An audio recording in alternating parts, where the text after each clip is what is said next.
안녕하세요. 올 연말이나 내년 초쯤으로 결혼식 올릴 예정이었던 29살 여자입니다. 하지만 지금은 깔끔하게 파혼했어요. 파혼한 남자친구를 포함해서 주변 몇 명은 제가 너무 이기적인 것 같다고 했어요. 하지만 저는 그렇게 생각하지 않거든요. 여러분들께서 제 이야기 들어보시고 정말 제가 이기적인 건지 한번 판단해 주시길 부탁드리겠습니다. 남자친구는 친하게 지내던 지인의 소개로 만나게 되었습니다. 남자친구도 그 지인과 친구 사이였고, 그렇다 보니 서로를 모르고 지내던 저랑 남자친구를 이어줬던 거예요. 연애를 시작했을 때 남자친구의 나이가 31살이었습니다. 연애는 횟수로만 치면 3년을 했어요.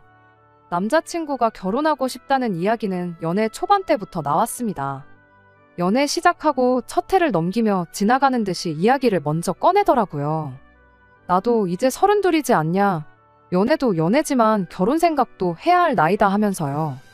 그땐 그걸 당연히 청혼이라고 생각하진 않았어요. 하지만 그 덕에 저도 어느 정도 결혼을 염두에 두고 만남을 이어왔어요.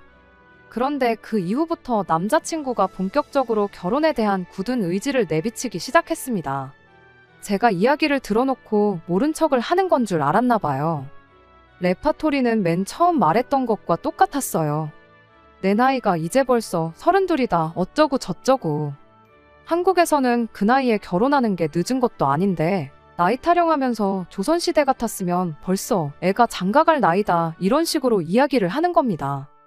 뭔 소리를 하고 싶어서 저렇게 나이 타령을 하는 건가 싶었는데 나중에 가서 하는 말이 하루빨리 결혼해서 자리 잡고 안정적으로 사는 모습 보여드려야지 부모님께 효도하는 거 아니겠냐 하는 거예요. 그래서 제가 단도직입적으로 남자친구한테 지금 나한테 청혼하는 거냐고 물어봤고, 이렇게 얼렁뚱땅 청혼하는 거면 나는 못 들은 걸로 하겠다. 제대로 똑바로 준비해와라 했습니다. 뭐 요즘에 청혼 받으면 기본적으로 야경 끝내주는 호텔에서 명품 가방 선물 주면서 한다는데 그런 청혼 바래서 그런 것 아니에요. 그런 거 받으면 당연히 기분이야 좋겠지만 그런 것보다 더 중요한 것들이 있잖아요. 결혼을 하려면 꼭 알아야 할 현실적인 것들 말입니다. 결혼을 위해 어느 정도 준비되어 있는지, 앞으로는 어떻게 할 계획인지 같은 구체적인 이야기를 듣고 싶었어요. 심지어 결혼을 하자고 말을 꺼내는 사람이 고작 한다는 소리가 부모님께 걱정 끼치기 싫고 효도하고 싶어서 결혼하겠다라는 말이라면 그 이야기 듣고 결혼을 결심하는 사람이 세상 어디 있겠나요? 그런데 정말 더 충격적이었던 건 남자친구가 제 말을 듣고 나서 현재 자기 상황에 대해서 이야기를 해줬는데 모아놓은 돈이 1,500만 원이 전부였다는 사실이었습니다. 물론 결혼할 때 돈 얼마 가지고 온 것만 가지고 그 사람을 평가할 수 없다는 사실은 저도 잘 알고 있습니다. 하지만 당시 제 나이가 27살 때였는데 대기업도 아니고 평범한 일반 기업에서 사회생활 막 2년 된 햇병아리 사회초년생이었던 저도 당시 2천만 원이 넘는 저금을 가지고 있었어요. 그런데 저보다 5살 많은 남자친구가 결혼하자고 징징 노래를 불러싸던 그 남자친구가 당장 까놓고 보니 5,100만 원도 아니고 1,500만 원이 전부라고 하니 놀랄 노자 황당할 따름이었죠. 그래서 결혼이 그렇게 급한 상황이거든. 나 말고 다른 사람 만나라고 이야기했어요. 돈 얼마 때문에 이별을 하자는 속물이 되는 것 같아서 싫었지만 아무 준비도 없이 결혼을 하겠다고 드는 사람과 미래를 준비하는 것도 답이 없다고 생각했거든요. 제가 뭐 다른 사람들처럼 남자라면 모름지기 결혼할 때 집을 해와야 한다 그런 걸 바라는 건 아니었습니다. 하지만 결혼은 현실이잖아요. 성격 좋은 건 장점이긴 하지만 경제관념 없는 건 아무리 성격 좋다는 거 하나만 가지고 도무지 커버할 수가 없었거든요. 그런데 남자친구가 그럼 자기한테 시간을 좀 달라고 하더라고요. 앞으로 자기 통장에 1억 찍힐 때까지 열심히 저축하겠다. 그리고 나서 청혼을 하겠다. 뭐 이런 식으로요. 1억으로 서울에서 뭐 아무것도 못한다는 사람들이 많긴 했지만 저는 그 말을 믿어보기로 했어요. 어차피 로또라도 당첨되지 않는 한 짧은 시간 내로 남자친구가 그 돈을 만들 수 있는 방법은 없었고 그 사이에 정말 남자친구가 결혼 상대로는 글러먹은 사람이라는 걸 느끼게 되면 굳이 그 돈을 모을 때까지 기다릴 필요도 없이 헤어지면 되는 거라 생각했으니까요. 그리고 무엇보다 저는 당시 결혼 자체가 그렇게 급한 나이는 아니었으니 저한테는 문제될 게 없다고 생각했습니다. 오히려 남자친구가 진짜 1억을 모아오면 지금 당장 모아놓은 돈이 적을지라도 믿음직한 배우자감이 될 수 있을 거라고 생각도 했습니다. 당시 남자친구 연봉이 4천에서 5천 사이였는데 정말 숨만 쉬고 돈만 모은다고 해도 최소 2년은 넘게 걸리는 일이잖아요. 일반인이 허리띠 졸라매서 사는 경우라고 해도 남자친구가 1억을 모으는 데는 최소 3년 반 정도 걸리지 않겠나 생각을 했어요. 3년 반 내로 그걸 해내면 남자친구 나이가 35, 36 될 텐데 나쁠 거 없다 싶었네요. 32 나이까지 모아놓은 돈 한 푼 없는 거나 마찬가지인 무책임한 남자가 좋은 배우자감이 되겠다 생각한 건 그렇게 1년을 더 연애하고 나서였습니다.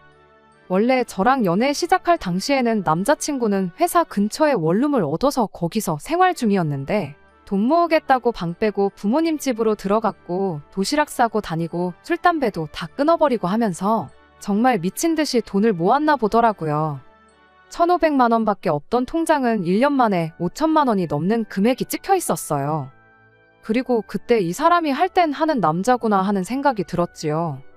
그때부터 저도 남자친구와 결혼을 한다는 걸 염두에 두고 제 월급도 같이 저축을 하기 시작했습니다.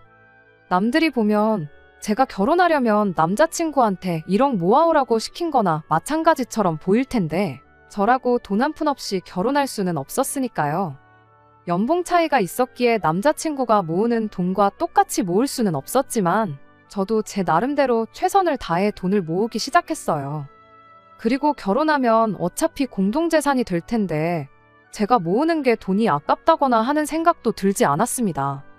그렇게 쭉 남자친구와 만남을 이어오게 되었고 2년 차에 남자친구 통장에 8천만 원이 넘게 되고 저도 5천만 원 정도 모았을 때 본격적으로 결혼 준비를 시작하게 되었네요. 그게 올해 봄의 이야기입니다. 그렇게 남자친구와는 계속해서 저축을 하면서 결혼 준비를 차근차근 시작하기로 했어요.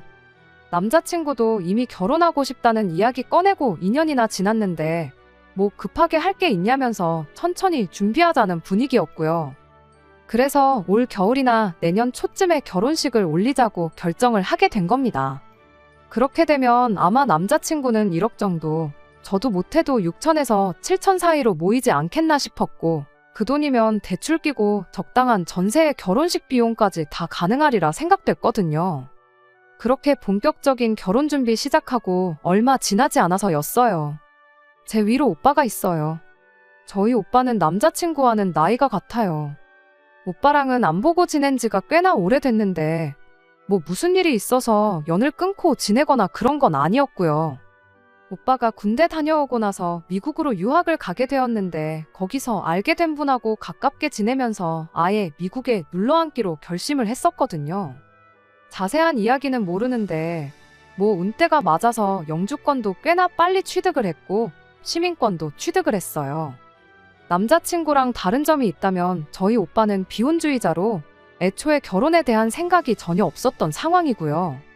그런데 혼자서 10년이 넘는 세월을 혼자 타국에서 지내고 영주권 후원까지 해줬던 분하고 사이가 틀어지면서 아는 사람도 없이 너무 외롭다는 이야기를 하게 되었고 겸사겸사 저희 부모님한테 아예 미국으로 건너와서 살 생각이 없냐고 물어왔었거든요.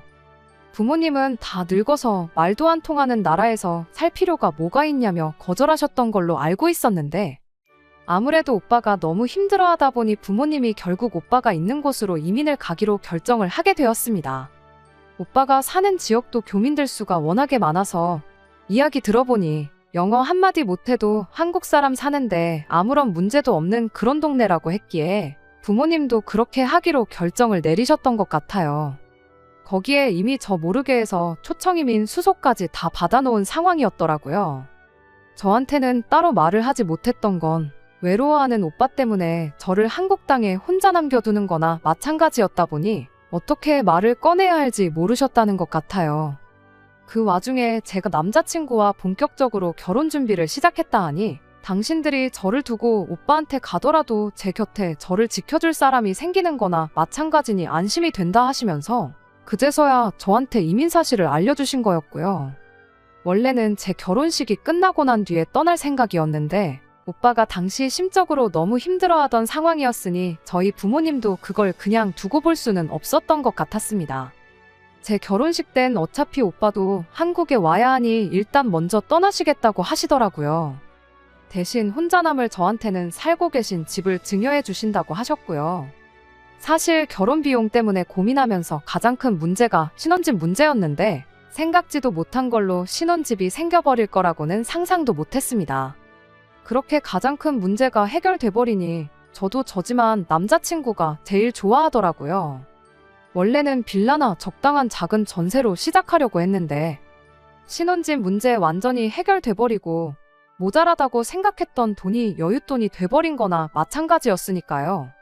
아무래도 부모님이 쭉 살아오신 집이라 집이 오래되기도 했고 해서 리모델링은 필수로 해야 하는 상황이었어요. 저도 다른 것도 아니고 신혼집인데 이참에 고치는 편이 더 좋겠다는 데에는 당연히 동의를 했고요. 남자친구가 모아놓은 돈으로 리모델링을 하고 나머지 혼수를 다 채워오기로 했습니다. 그래도 대충 견적내보니 돈이 남겠다는 생각이 들었고 남자친구는 그 돈과 제가 모아놓은 돈으로 외제차를 사자느니 어쩌자니 하는 이야기를 하더라고요. 남은 돈에 대해서는 천천히 생각해보자고 했어요. 집이 해결되면 맞벌이 하는데 돈 모으는 일은 순식간이라고 생각했고 그 돈으로 다른 곳에 투자를 하든 진짜 외제차를 사든 더 좋은 방법이 있을 거라 생각했으니까요. 예정대로 저희 부모님이 먼저 오빠가 있는 미국으로 떠나시게 되었고 지난달부터 본격적으로 혼수며 리모델링이며 결혼 전에 미리 준비해야 할 것들을 알아보기 시작했습니다. 리모델링 업체를 정한다고 여기저기 다니면서 견적 내보고 비교하고 있다가 괜찮아 보이는 분을 만나 그 업체로 정하게 되었어요. 그리고 나서 이제 벽지며 바닥이며 자세한 내용에 대해 처음 상담을 받기로 한 날이었는데 남자친구가 그 자리에 자기 부모님을 데리고 왔더라고요. 업체는 제가 여기저기 다녀보면서 알아볼 거 다 알아보고 정한 건데 한다는 말이 제가 경험도 없고 그러니 괜히 눈탱이 맞을 수 있다고 도와주러 온 거라고 하더라고요. 저도 처음엔 조금 어이가 없긴 했지만 저희 부모님도 벌써 미국으로 떠난 상황이었다 보니 그래도 경험 많은 어른이 같이 있으면 도움이 되지 않겠나 하는 생각이 들어서 같이 업체에 방문을 하게 되었지요. 시작하자마자 남자친구 부모님이 도어락부터 인터폰 같은 건 돈 받지 말고 그냥 해달라고 하면서 업체 실장님하고 조율을 하기에 잘 데리고 왔다는 생각이었어요. 그런데 벽지랑 장판을 고르는 와중이었는데 안방에 들어갈 벽지랑 장판만 다른 걸로 하자고 하시면서 당신들 마음에 드는 걸로 고르시더라고요. 제 스타일도 아닌 걸 억지로 하라고 하시는데 이게 뭔가 싶었어요. 견적 다 내고 나서 같이 식사를 했는데 그때는 분위기상 넘어가긴 했는데 자꾸 안방 벽지랑 장판 이런 게 자꾸 마음에 걸리더라고요. 방 3개짜리 아파트긴 하지만 이러나 저러나 잠자는 시간 포함하면 하루 중에 집에서 가장 오랜 시간을 보내는 방인데 장판이랑 벽지가 제 마음에 안 들면 정이 안 갈 것 같아서요. 그래서 남자친구 부모님 같이 식사하는 자리에서 벽지랑 장판은 그냥 집 전체 똑같이 통일성 있게 해야겠다고 말을 꺼냈죠. 그런데 그 말을 듣더니 두 분 반응이 얘가 무슨 소리를 하냐 하는 반응이었습니다. 이어서 나온 말에 저는 어이를 상실하고 말았어요. 아니, 그때 이미 이 결혼은 끝장났구나 하는 생각을 갖게 되었습니다. 남자친구 부모님이 저한테 한다는 소리가 그 방은 자기들이 쓸 방이니 자기들이 고른 벽지와 장판을 그대로 써야 한다고 대답을 했으니까요. 다른 방도 아니고 신혼집 안방을 쓰겠다는 말이 뭔 소린가 싶었습니다. 오시면 얼마나 오신다고 손님 방으로 써도 되는 작은 방을 두고 안방 이야기를 꺼내나 싶었는데 손님으로 오겠다는 게 아니고 같이 살겠다고 하는 이야기였었으니 말이에요. 남자친구 부모님도 제 반응을 보더니 남자친구한테 아직 말 안 했냐는 듯한 반응이더라고요. 식사 자리 끝나고 나서 부모님하고 같이 들어간다는 남자친구를 붙잡아서 자리를 옮겼어요. 그리고 이게 무슨 상황인지 설명해 보라고 했습니다. 남자친구 반응이 더 어이가 없었습니다. 뭐가 그렇게 당당한지 부모님이랑 같이 살 건데 뭐 문제 있냐는 반응이었으니 말이에요. 오히려 부모님이 같이 살아준다는 걸 제가 고마워해야 하는 상황이라는 말도 안 되는 논리를 펼치기 시작하는 거예요. 장점이라고 설명하는 게 부모님이 우리랑 같이 살아주면 하면서 마치 저희를 위해서 엄청 희생한다는 말투로 말을 하더라고요. 일단 우리는 맞벌이를 하지 않느냐. 그렇게 되면 퇴근하고 와서도 집안일에 또 남은 기운을 써야 하는데 자기 부모님이 같이 살아주시면서 집 정리고 빨래고 청소고 식사까지 다 준비해 주실 거다 하면서 그 덕에 제가 집안일로부터 자유로워질 수 있으니 저한테는 무조건 이득이라는 겁니다. 안방을 쓰는 이유도 따로 있다네요. 안방이라고 해봐야 솔직히 잠만 자는 공간 아니냐고. 집에서 가장 넓은 공간을 잠만 자는데 쓸 이유가 하나도 없다는 거예요. 퇴근하고 오면 우리는 식사하고 TV 보고 거실에서 시간만 보낼 텐데 오히려 화장실 딸린 안방을 쓰겠다는 자기 부모님한테 감사해야 하는 거라고.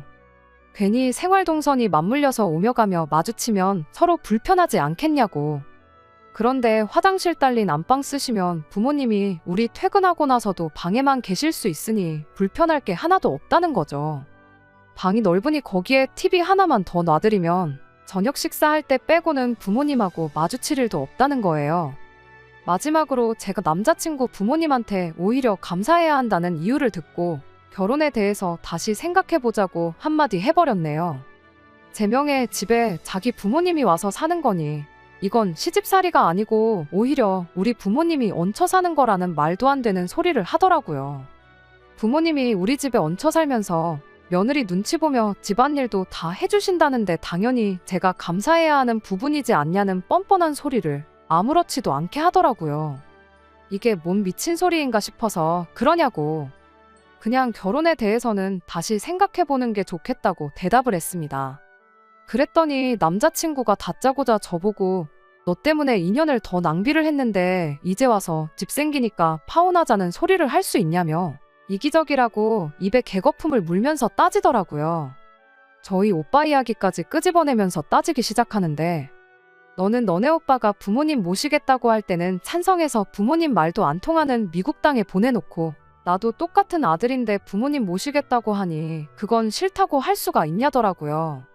사람이 언행일치가 돼야지 달면 삼키고 쓰면 뱉고 그러면 안 된다는 겁니다. 제가 말도 안 되는 억지 쓰지 말고 헛소리도 통할 사람 앞에서 하라고 한마디 했지요. 그리고 분명히 마지막 기회까지 줬어요. 지금이라도 늦지 않았으니 합가 이야기는 나랑 상의된 적도 없고 앞으로도 그렇게 할 생각 없다는 사실 부모님께 정확하게 알려드리라고요. 그렇게만 하면 지금 일은 제가 없던 일로 하고 예정대로 결혼 준비를 하겠다고 했죠. 남자친구는 끝까지 그 고집을 꺾지 않더라고요. 오히려 목청을 한껏 높이면서 한다는 소리가 집은 너가 부모님한테 물려받은 집일지라도 결혼하면 우리 공동재산이 되는 것이고 또 자기 돈으로 리모델링을 하기로 했으니 일부일지라도 그 집에 자기 지분이 있는 거라고. 그러니 그걸 제멋대로 하게 두지 않을 거랍니다. 말도 뭐 통하는 사람한테 해야지 대화지. 아예 들어먹을 것처럼 보이질 않더라고요. 솔직히 제가 여기서 상황이 이렇게 된 마당에 미쳤다고 남자친구한테 결혼해달라고 빌어야 할 상황도 아니잖아요. 그래서 깔끔하게 파혼하자고 했어요. 나는 분명히 모든 걸 원래대로 돌릴 수 있는 기회를 줬고 할 만큼 한 것 같다고. 이미 결심이 그렇게 굳은 것 같은데 며칠 생각할 시간을 준다고 바뀔 것 같지 않으니 이 자리에서 깔끔하게 갈라서자고 했지요. 어차피 리모델링, 아직 벽지랑 장판 같은 간단한 것만 결정한 상황이지 계약금을 치른 것도 아니고 남자친구 돈 한 푼 들어간 것도 없는데 내가 부모님한테 물려받은 집의 지분을 요구하는 것 자체가 말도 안 되는 상황이잖아요. 괜히 시간 끌어서 열쇠 구멍 하나라도 바꿨다간 이대로 콧괴일 수도 있겠다는 생각이 들어서 저도 재빠르게 파혼 선언하고 관계를 끝내버렸습니다. 남자친구는 그 상황에서도 너네 가족들 전부 너를 두고 다 미국으로 가버린 상황에 자기 부모님이 저희 부모님을 대신해서 곁에서 지켜주겠다는 걸 거절한 걸 두고 평생을 후회할 거라며 큰 소리를 떵떵 치더라고요.